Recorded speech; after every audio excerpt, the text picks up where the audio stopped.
I discovered my doctor and wife were faking my medical results. Before I proceed, like and subscribe to get more real-life stories that will put you at the edge of your seats. You can also share your stories with us via our email. I want to start with something small, because the big things, the betrayal, the fraud, the documents, the lawyer, those came later. And when people hear a story like this, they always want to start with the moment everything broke open. They want the confrontation. They want the revelation. They want the part where the truth lands like something physical. But that is not where this story actually starts. It starts with a parking structure. Specifically, it starts with the fact that Dr. Harlan's office was on the third floor of a medical building, and the window in his consultation room faced the attached parking structure rather than the street. I noticed that on my very first visit. It struck me as an odd design choice, that a room where people sit and receive difficult news would look out over concrete and fluorescent lighting rather than something more human, a tree, a road, anything that moved. I thought about that window a lot in the months that followed. I was sitting in that room, in that chair with the worn-down armrests, for what was probably the 20th time. Dr. Harlan slid the paper across the desk the way he always did, slow, deliberate, with that particular expression that communicates concern without alarm. The kind of expression that is practiced, that leaves in the face so naturally you stop questioning whether it is genuine. I took the paper, I looked at the numbers, I nodded. I had stopped truly reading those printouts months earlier. The language was too technical, and the explanation always came from him anyway, and I had made a decision somewhere along the way, unconsciously, the way most bad decisions are made, to simply trust the translation. He would tell me what it meant. He would tell me whether it was worse or better. I would nod and leave and schedule the next appointment. He told me the numbers were not good. Not worse, he said, but not improving either. I said, okay. What I did not know, what I had no framework even to suspect, was that my wife, Sandra, was sitting in her car in that parking structure at that exact moment, one floor below. She had driven me to the appointment, the way she sometimes did. She said she had calls to make. She would wait. And she did wait. She was on the phone with Dr. Harlan. Not after the appointment, during it. I found that out much later. I found it out in a way I will get to. But I want you to hold that image for a moment, because it is the clearest single picture I have of the full shape of what was happening to me. A man receiving news in a room above a parking structure. His wife below, in a car he cannot see from that window, speaking to the doctor who is currently delivering that news. A closed circuit. A performance with an audience of one. And I was that audience. My health, my marriage, my doctor. All three constructed. And it took me 22 months to understand that. If you are new here, this channel covers real confessions, real situations told as plainly as I can manage. No reconstruction, no dramatization, no score underneath the words. Just the story. If that is something you want more of, subscribe now. It is free, and it tells me that this kind of storytelling is worth continuing. Now, let me tell you about Marcus. My name is Marcus. I was 38 years old when this started. I work in logistics, freight scheduling, route coordination, the kind of work that keeps things moving, but does not often get discussed at dinner parties. I had been with the same company for 11 years. I was reliable. That was the word people used about me. Reliable. I had come to understand that as a compliment, though I am less certain now that it always was. I had been married to Sandra for 7 years. We met through mutual friends at a birthday party and dated for 2 years before getting married. She worked in marketing, freelance, and was very good at it. She had a particular talent for identifying what people wanted to hear and delivering it in a way that felt natural. I found that quality attractive when we met. I found it useful in social situations. I did not understand, for a very long time, what that quality looked like when it was directed at me. We had a house, we had routines. Wednesday nights were takeout. Sunday morning, she made coffee and we read in the same room.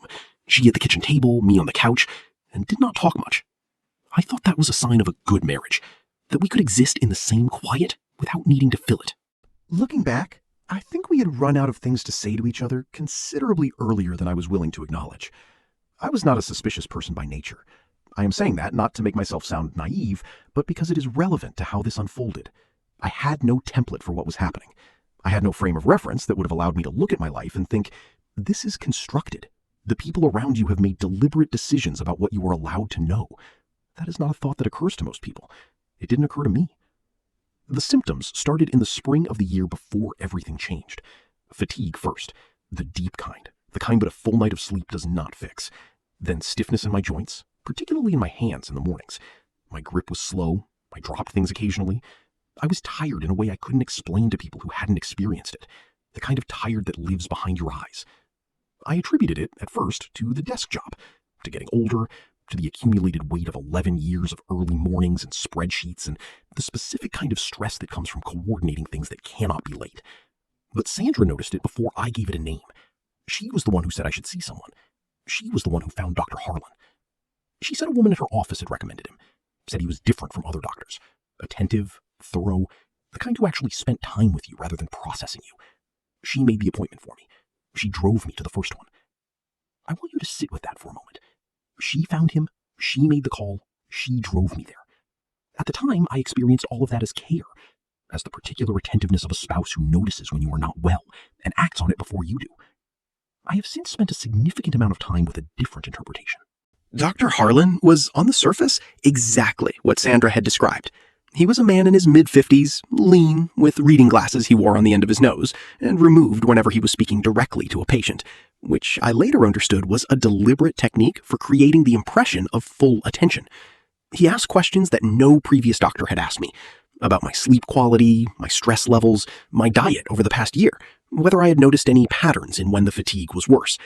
He listened to the answers without looking at his screen. He nodded in the way that says, I am tracking what you were saying, not just waiting for you to stop talking. I trusted him almost immediately. That is the honest answer.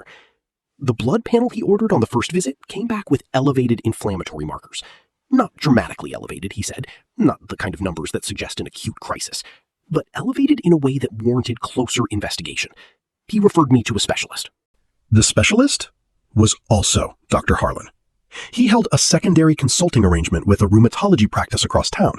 A different building, a different set of letterhead, the same face behind the desk. He explained this as common practice. Many physicians consult across multiple practices, particularly in smaller medical communities. He framed it as continuity of care. He was already familiar with my history, he said. That was a benefit, not a conflict. I thought nothing of it. The secondary consultation confirmed the first, early-stage autoimmune activity. Likely manageable, requiring monitoring every 3 months. Blood work, check-ins, medication adjustments as needed. He gave me the name of the condition in careful, measured language, the kind that is specific enough to feel credible, but general enough that you cannot easily look it up and find something that contradicts what you've been told. I went home and told Sandra. We were in the kitchen. She was cutting vegetables, and she stopped and turned around, and I gave her the summary. She listened. Her face did something. Not quite nothing, but close to it. A careful, managed response. She said, well, at least we caught it early. Then she turned back to the cutting board. I remember standing there for a moment before I moved. There was something in that response I couldn't name. It was the right words in the right order, but the weight was slightly off. The way a cover version of a song can be technically accurate and still feel like something is missing. But I was in the early days of processing a medical diagnosis, and I was not in a position to audit my wife's emotional responses. I let it go. I told myself she was being strong. I need to stop here and ask you something. And I want you to actually think about this before the story continues. At what point, if you were in Marcus's position, would something have felt wrong to you? The doctor who referred to himself, the wife who already seemed to know the outcome before it was delivered, the diagnosis that was real enough to believe but vague enough that you couldn't quite research your way out of it. Would you have seen it? Most people say yes. Most people are wrong. Keep that in mind as this continues. If you are finding this interesting, and I think you are because you are still here, hit the like button now. It takes 1 second and it matters more than most people realize for how this video gets seen. Okay, back to Marcus. For 22 months, I lived inside the version of reality they had assembled for me. I took the medications. They were not cheap, and my insurance covered a portion, but not all. And Sandra never once complained about the cost. That accommodation, I understand now, was not generosity. It was investment protection. I modified my diet according to Dr. Harlan's recommendations. I reduced alcohol. I started sleeping more. I canceled the Portugal trip, something Sandra and I had been planning for years. A milestone trip we had deferred twice already. Dr. Harlan said long-haul travel and the physical demands of tourism could stress an already compromised immune response. Sandra said we could go another time. She was gracious about it in the exact way you would be gracious about something you had already decided would not happen. The appointments continued. Every 3 months, in that office on the 3rd floor with a view of the parking structure. The results were always the same general narrative. Not worse, not better. Maintain the medication, monitor the markers, be patient. Autoimmune conditions, he explained, were often slow-moving. Progress was measured in years, not months. I was doing everything right. These things simply took time. I became, over those months, a person who understood a vocabulary he had never wanted to learn. Inflammatory markers, ANA titers, C-reactive protein, erythrocyte sedimentation rate. I would look at the printouts and scan for the numbers I had been told to watch, and I would feel a low-grade familiar dread. Not acute, not dramatic, just present. The way a persistent sound becomes background noise. You stop flinching. You just carry it. Sandra was, throughout all of this, what most people would have described as a supportive spouse. She came to roughly half my appointments. She remembered my medication schedule when I didn't. She occasionally suggested I was overdoing it at work and should take it easy. She framed the illness as something we were managing together, as a team, and I experienced that framing as partnership. I had a long-term disability insurance policy. I had taken it out 4 years before the symptoms started, through a benefits package offered by my employer. The premiums were modest. I had signed the paperwork in a break room on a lunch hour, without reading every clause, the way most people sign insurance documents. I knew the broad shape of it, that it existed, that it covered extended illness, that there was a payout threshold. That threshold was 24 months. 24 continuous months of documented medical evidence of a qualifying chronic condition, confirmed by a licensed physician, at which point the policy would begin dispersing. The total disbursement over the structured period was $400,000. I was, at the moment everything changed, approximately 22 months into the documented record. I did not know that was relevant. I had not thought about that policy in years. It was the kind of thing you set up and then forget about, the way you forget about the smoke alarm until it goes off. The second opinion was not a plan. It was a conversation in the break room at work on an unremarkable Wednesday in early October with a colleague named Patricia. Patricia was in her mid-40s and had, she mentioned offhand, spent the better part of 2 years dealing with symptoms very similar to mine. Joint stiffness, fatigue, elevated inflammation markers, the whole profile. She had seen 2 different doctors. The second one had run a full new panel and told her she was entirely fine. Some stress-related inflammation, nothing structural, nothing autoimmune. She had been perfectly healthy. She was standing in front of me eating a sandwich and looking completely fine, and she said it the way you say something that happened a long time ago and is no longer particularly interesting. I thought about that conversation for the rest of the day. I thought about it that night. I thought about it the following morning. I turned it over and looked at it from several directions and told myself it was not comparable. Patricia's situation was different, her doctors were different, her symptoms were different. I told myself this several times. I almost believed it. But something had shifted in a way I could not precisely identify. A question had entered a room that had previously been sealed. I did not tell Sandra I was booking a second opinion. I told her I had a meeting running late on a Tuesday afternoon in October. That was the first active lie I had told my wife in 7 years of marriage, and I noticed it. The sensation was specific, not guilt exactly, but a self-consciousness, a feeling of suddenly being aware of a mechanism that had previously been automatic. The appointment was in a different part of the city. A general practice, no affiliation with Dr. Harlan's network. The doctor's name was Dr. Nweke. He had a direct manner and a small, very organized office, and he did not make eye contact while he was reading documents, which I found initially off-putting and later appreciated. He was actually reading them. He asked me to walk him through the diagnosis timeline. I did. He asked follow-up questions, when certain markers had first appeared, whether the medication had changed over the course of treatment, whether I had experienced any of the secondary symptoms typically associated with the condition Dr. Harlan had diagnosed. I answered as accurately as I could. He said he would like to run his own blood work before forming any opinion. He explained that he preferred not to work from another physician's results alone. I agreed to that.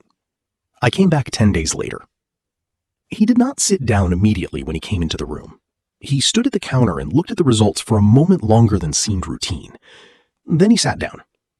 He said, "These results are inconsistent with your previous documentation. Some of the markers in your prior reports don't make clinical sense together.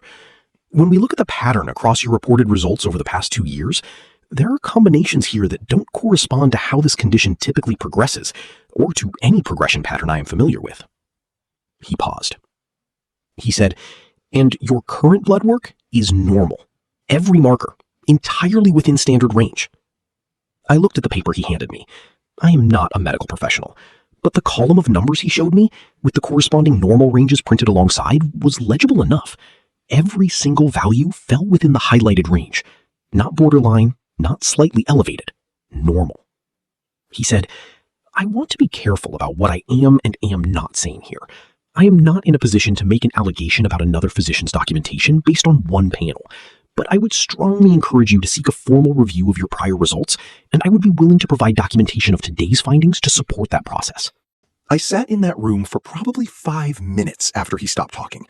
I was trying to do a particular kind of arithmetic, the kind where you take everything you have believed to be true about the past 2 years and you test it against a single new fact. The mathematics of that are not fast. They are not clean. They do not produce a neat answer. What they produce initially is silence. I drove home.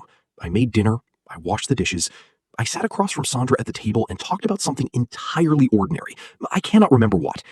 And then we watched television, and she fell asleep before me, and I lay in the dark next to her and looked at the ceiling. That was the night I stopped being the person I had been for the previous 22 months. Here is what I want you to consider at this moment in the story. Marcus now has the second opinion. He knows something is wrong with the documentation, but he does not yet have the full picture. He does not know about Sandra. He does not know about the insurance policy angle. He does not know about the phone. He has one piece of information that contradicts 22 months of a constructed reality. And he goes home and has dinner with his wife. Think about what that requires. Think about sitting across the table from someone and carrying that alone with no idea yet how deep it goes. That is where he is right now. 3 days later, Sandra left her phone on the kitchen counter while she was in the shower. I was not looking for anything. I want to be precise about that. I was walking through the kitchen and the screen lit up, a message notification. I was going to turn it face down. I was 2 feet away when I saw the name. Not a full name, a single letter. H.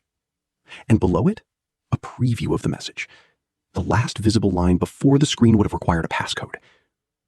He still doesn't know. We keep going until the policy pays out. I stood in that kitchen and I read that sentence 4 times. Then I picked up the phone. Sandra has a habit of setting her passcode to combinations of significant dates, and I knew most of them. The phone opened on the 3rd attempt. The conversation thread with H went back 14 months on that device, likely longer on a previous one. It had the quality, as I said, of 2 people who had been communicating in this way long enough that they had stopped explaining themselves to each other. There were no romantic messages. I want to make that clear because people always ask. This was not an affair in the conventional sense. It was something more deliberate than that. It was operational. Updates delivered with the brevity of people who understood each other's role in a shared project. Next results go to him Thursday. Markers adjusted, consistent with prior. He asked about the specialist referral again. I redirected. 20 months. Still on track. Policy threshold in 4 months. Maintain. 14 months of that. Possibly longer. I put the phone back on the counter, face down, before Sandra came out of the bathroom. She came into the kitchen. She looked at me. She said, "What?" I said, "Nothing. I was just passing through." And I walked out of the room. What I did in the hours that followed is difficult to describe accurately. There is a quality to extreme shock that is often misrepresented. People expect collapse or rage or visible distress. What I experienced was something closer to a profound, almost mechanical calm, as if the scale of the information had exceeded the capacity of my emotional responses, and what filled the gap was a kind of temporary clarity. I went to the spare room, and I sat on the edge of the bed in the dark, and I started methodically going backward. Sandra had found Dr. Harlan. Sandra had made the first appointment. Sandra had driven me to it. Sandra had responded to the diagnosis with the exact correct words in the exact incorrect register. Sandra had been present at enough appointments to maintain the appearance of investment while leaving enough space for the doctor to manage me. Sandra had, every time I expressed anxiety about the illness or the future or what my life was going to look like, redirected that conversation toward acceptance, patience, one day at a time. I had interpreted all of that as support. What it was, I now understood, was management. This is the moment, right here, where I think most people listening to this story make an assumption. They assume Marcus immediately knew everything, that the phone message connected all the dots in a single moment of clarity. But think about what he actually knew at that point. He knew there was a message. He knew it referenced a policy. He knew the sender's name began with H. He did not yet know the full timeline. He did not yet know how they had met or when the plan had been formed or what Sandra had agreed to and when. He had the outline, but not the content. And he still had to go back into that house and live in it with her while he figured out what to do. I want you to hold that, because that is the part nobody asks about. I spent the following 3 days in a state that I can only describe as controlled. I maintained every surface routine. I made dinner, I went to work, I watched television in the evenings, and went to bed at my usual time. Sandra noticed nothing. Or if she noticed something, she interpreted it as a quiet day, a tired week, the general flatness of a man managing a chronic illness. She had, after all, spent 22 months calibrating her understanding of my moods to that framework. During the day, when I was alone, I worked. I gathered every document I had from Dr. Harlan's practice, 2 years of test results, medication records, appointment summaries. I retrieved Dr. Nowacki's new blood work results and his written summary. I went back through my email and located every correspondence from the insurance company, every annual statement, every document related to the long-term disability policy. I photographed the message thread on Sandra's phone, which I accessed again one morning while she slept. I wrote a chronological timeline on legal paper. Every appointment, every prescription change, every date the insurance company had been updated with new medical documentation. Then I looked at the timeline and understood something I had not fully processed before. The insurance policy had been taken out approximately 4 years ago. The symptoms had started approximately 2.5 years ago. Dr. Harlan had become my physician approximately 2 years and 2 months ago. The documented illness record began at that same point. The policy payout threshold was at 24 months. I was, at that moment, 22 months in. The window was not accidental. The timeline was not coincidental. This had been built around a specific deadline. My entire medical history of the past 2 years had been a calendar. I called a lawyer on the second day. Her name was Carla, and she came recommended by a colleague who had used her in a professional dispute. She handled civil litigation and had, she said, worked with insurance fraud cases before. I described what I had in a single phone call, speaking quietly from my car in the work parking lot on my lunch break. She listened without interrupting. When I finished, she said, "Stop taking the medications, preserve every document, and call the state medical board." She also said to contact the insurance company's fraud investigation department directly before anyone else did. She said it with a particular steadiness that I found grounding. She had the tone of someone who has heard many variations of the same story and has stopped being surprised by any of them. On the 4th day, I sat down across from Sandra at the dining table. I had made dinner. There was nothing on the table that was different from any other Thursday evening, except for Sandra's phone, which I had placed between us, face up, with the message thread open to the exchange from 3 days earlier. She came to the table and sat down and looked at the food and then looked at the phone. She did not pick it up. She looked at it for a moment in the way that you look at something when you are calculating. I said, "Who is H?" She said, "A work contact." The answer was immediate, no pause, which meant it was prepared, which meant she had considered this possibility before. I said, "Is Dr. Harlan a work contact?" Something shifted in her face. Not a collapse. Sandra did not collapse easily.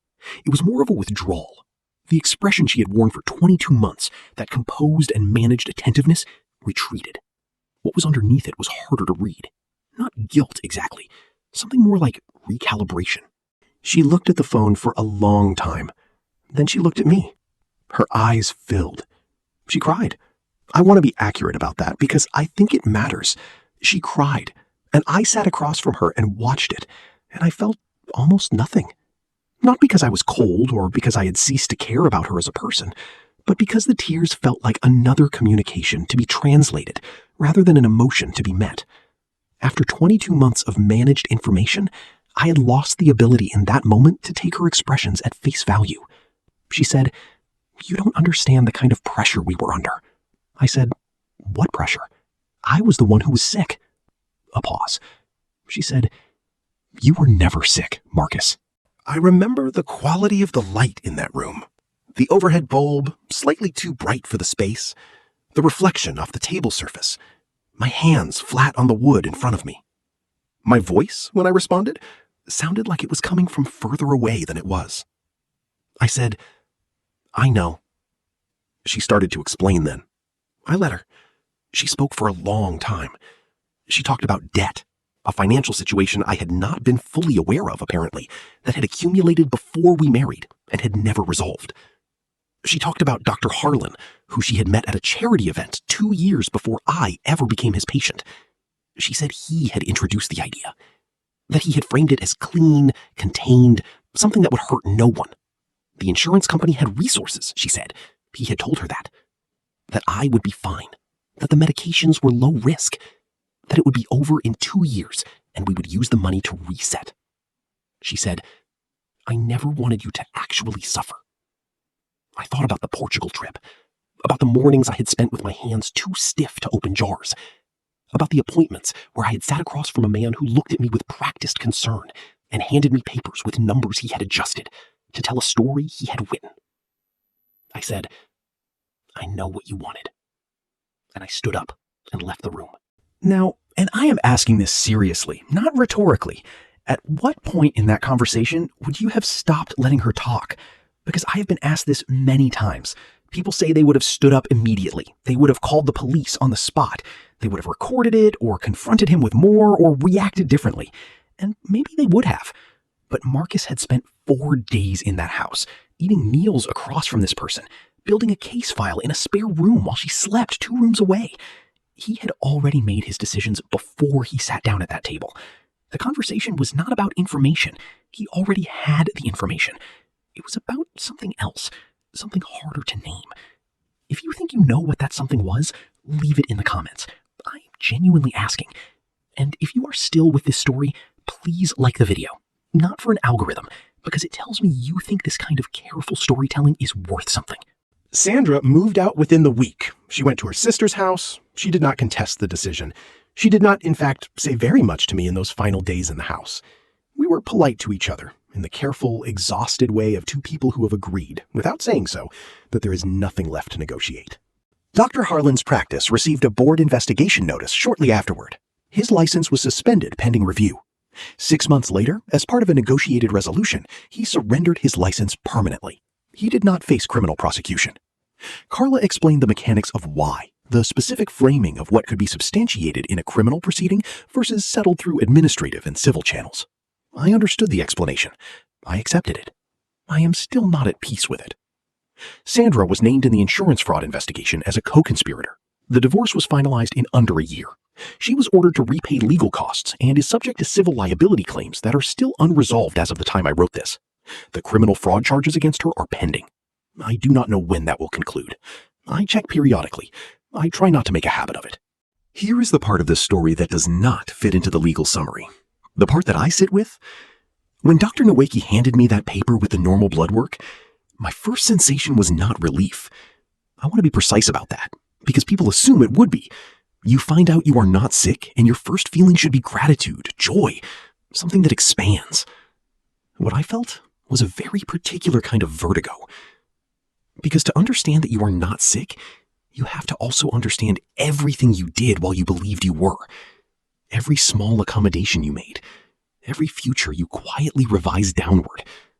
Every moment you processed your life through the filter of limitation. I had canceled Portugal. I had spent evenings genuinely afraid of what the next set of results would show. I had had private conversations with myself, in the dark, about what it means to be a person whose body is working against him. How you build a life inside that. How you maintain dignity inside that. How you remain useful and present when you are afraid.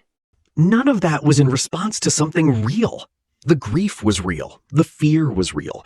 The quiet rearranging of my expectations was real. But the thing that caused it, the illness, the diagnosis, the threat to my future, that was constructed by 2 people who had made a decision at some point in a conversation I was not in that my experience of my own life was an acceptable variable in their plan.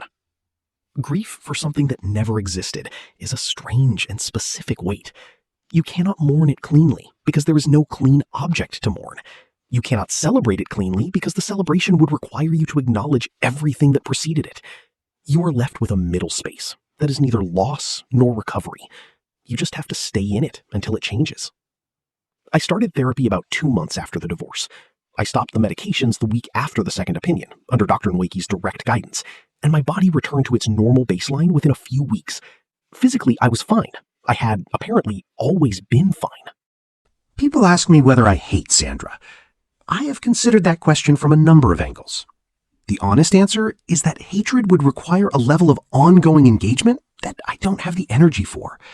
What I feel when I think about her is something closer to a clean and permanent distance. She made a set of decisions about who I was allowed to be within the context of her own planning. She made those decisions over an extended period, with a level of deliberateness that speaks to something I cannot really diagnose from the outside. I don't think I need to.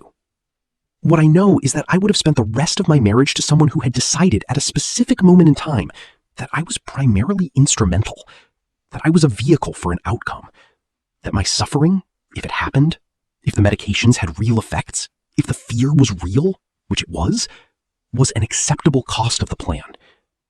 I do not know how a person arrives at that. I do not know what conversation you have with yourself to get there.